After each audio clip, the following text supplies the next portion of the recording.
தனி மிளகா ஒட்டி தின்னுங்க ப்ரோ. சாப்பாட்டை தனி மிளகா ஒட்டி திங்கணுமா? பண்ணிடுவோம்.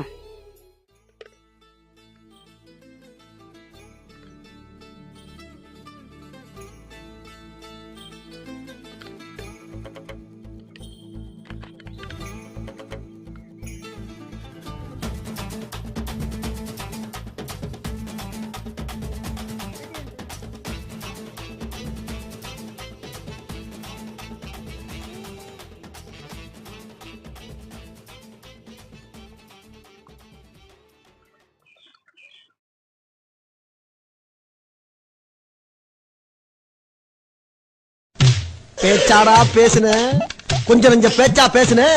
மன்னர் பரம்பரை, மண்ணாங்கட்டி பரம்பரை, நீயே இப்ப மாவு கட்டு பரம்பரை ஆகிட்டாங்க ப்ரோ. பண்ணிடுறாங்க ப்ரோ, ரொம்ப உரப்பா இருக்கு. பண்ணினா இந்த வீடியோ முடிச்சாச்சு. நெக்ஸ்ட் வீடியோ பார்ப்போம். பாய்.